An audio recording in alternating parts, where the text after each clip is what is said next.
সম্মানিত দিনী ভাই, দোকানে বসে আড্ডা পিটলে তিনটে বিপদ হয়। এক, দোকানে ল্যাংটা মেয়ে নাচে। দুই, দোকানের সামনে বেঞ্চ থাকে, সেখানে মানুষের বদনাম গীবত হয়। তিন, দোকানে বসে থাকলে সময় নষ্ট হয়, ইয়া হারাম। উকবা ইবনে আমির রাদিয়াল্লাহু তাআলা আনহু বলেন, রাসূল সাল্লাল্লাহু আলাইহি সাল্লামকে জিজ্ঞাসা করা হয়েছিল, আল্লাহর নবী, মান নাজাত, বাঁচার পথ কি? আল্লাহর নবী, জাহান্নাম থেকে বাঁচার পথ কি? কি করলে জাহান্নাম থেকে বাঁচবো? তখন আল্লাহ রাসূল বললেন, তিনটা কাজ করো, তিনটে। এক, আলজাম লেসানা, মুখ বন্ধ করো, ভালো কথা ছাড়া মুখে বলবো না, জান্নাত হবে। মানুষের বদনাম গীবত করবা না। আর দল আর সংগঠন মানে হলো বদনাম গীবত। দল করলে বদনাম করবে না, এই কথাটাই মিথ্যে। সংগঠন করলে আরেকজনের বদনাম করবে না, এই কথাটাই মিথ্যে। করবে, এটাও বাধ্য, করতে হবে তাকে। এই ফর্মুলার নামই হচ্ছে বদনাম করা। দল করেন আপনি, কারো বদনাম করেন, এটা হতেই পারে না। মুখ বন্ধ করেন, জান্নাত হবে। মানুষের বদনাম গীবত করি না। শুধু তাই নয়, আল্লাহ নবী বলছেন, পৃথিবীর মানুষ, মুখের জিম্মেদারি নাও, আমি মুহাম্মদ সাল্লাল্লাহু আলাইহি সাল্লাম তোমাকে জান্নাতে নিয়ে যাওয়ার জিম্মেদারি নিলাম।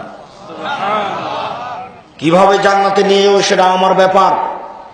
মুখ কন্ট্রোল করো, এটা তোমার ব্যাপার। জান্নাতে নিয়ে যাও, এটা আমার ব্যাপার। কিভাবে নিয়ে যাবো সেটা আমি দেখে নিব। শুধু তাই নয়, তাই তো আমি বলি, ও সাংবাদিক সাহেব, এরকম সাংবাদিকতা না করে ভিক্ষা করে খেলে হয় না? সাংবাদিক সাহেব, আপনি যে পেপার পত্রিকায় সংবাদ লিখেন, তো বলতে পারেন কোনটা সত্য কোনটা মিথ্যে। এদিকে দেখেন, সাংবাদিক সাহেব আপনি দেখেন, আপনারা একটু দেখেন, বিচারের মাঠে আল্লাহ তাআলা আপনার সামনে একটা কাগজ খাতা ধরবেন, আর আপনাকে আল্লাহ তার বাহু দিয়ে ঘেরে নেবেন, কাউকে দেখতে দিবেন না। এইভাবে কাউকে দেখতে দিবেন, আল্লাহ তার হাত বাহু দিয়ে ঘেরে নেবেন, দিয়ে একটা কাগজ আপনার সামনে তুলে ধরে বলবেন, আল তারিফ জাম্বা হাজা, দেখো তো তুমি কি চিনতে পারো এটা কার পাপ? তুমি চিনতে পারো? তখন লোকটি বলবে, না জি প্রতিপালক, আমি চিনতে পারছি, এটা আমারই পাপ, এটা আমি চিনতে পারছি। তখন আল্লাহ তাআলা বলবেন, হাল জালামাকা কাতাবাতি আল হাফেজুনা, আমার সম্মানিত লেখকগণ, কেরামান কাতিবিন, তোমার প্রতি কি অত্যাচার করেছে? তুমি কি মনে করো যে এমনিতে লিখে দিয়েছে?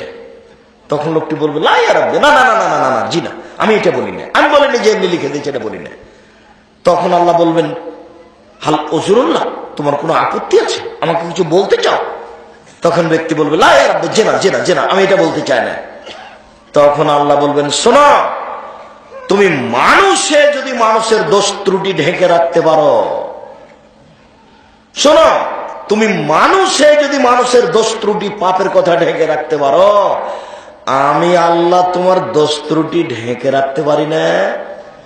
যাও, আমি তোমার দোষ ত্রুটি কাউকে দেখতে দেব না, ক্ষমা করে দিলাম, তুমি জান্নাতে যাও। বলেন সাংবাদিক সাহেব, আপনার কি হবে? আপনি কয়টা সংবাদপত্র পেপারে লিখেছেন, কোনটা ঠিক কোনটা বেঠিক? আমি আপনাকে ভিক্ষা করে খেতে বলবো কেন? আপনারা গাজীপুরের মানুষ, এক কাঠা জমির দাম কোটি টাকা। গাজীপুরের মানুষ বেশিরভাগ জালেম। কেন? এক জমি 7 বার বিক্রি করে, দামি যে। দলীয় দাপট যার, টাকা তার।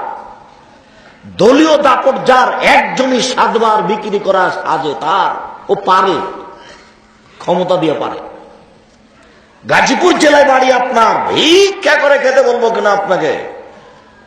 বাপের 2 শতক জমি থাকলে আপনার কোটি টাকা ব্যবসা করেন, বড় ব্যবসা করেন। সম্ভব না হলে কলা বিক্রি করে খান, সম্ভব না হলে চকলেট বিক্রি করে খান, সম্ভব না হলে দিন মজুরি করে খান, সম্ভব না হলে ভিক্ষা করে খান।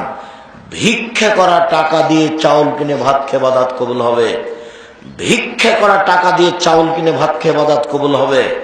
ভিক্ষা করা টাকা দিয়ে চাউল কিনে ভাত খেয়ে ইবাদত কবুল হবে, এই সাংবাদিকতা করে এই টাকা দিয়ে চাউল কিনে ভাত খেয়ে ইবাদত কবুল হবে না। কোন মায়ের বেটা এই ফতোয়াকে এইভাবে উল্টে ধরতে পারবে না কিয়ামত পর্যন্ত। বাংলাদেশের কোন ব্যাংকে চাকরি করে সেই টাকা দিয়ে চাউল কিনে ভাত খেয়ে ইবাদত কবুল হবে না। বাংলাদেশের কোন ব্যাংকে, যে কোনো ব্যাংকে চাকরি করে ওই টাকা দিয়ে চাউল কিনে ভাত খেয়ে ইবাদত কবুল হবে না। বাংলাদেশের যে কোনো এনজিওতে 6,500 এনজিও আছে, যে কোনো এনজিওতে চাকরি করে সে টাকা দিয়ে চাউল কিনে ভাত খেয়ে ইবাদত কবুল হবে না।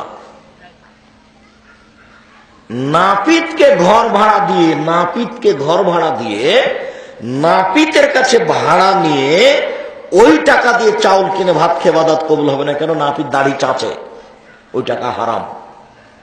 নাপিতের ভাড়া হারাম,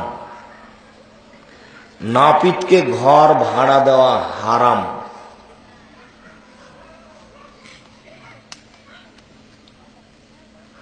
শ্বশুরের কাছে যৌতুক নিয়ে সেই টাকা দিয়ে চাউল কিনে ভাত খেয়ে ইবাদত কবুল হবে না।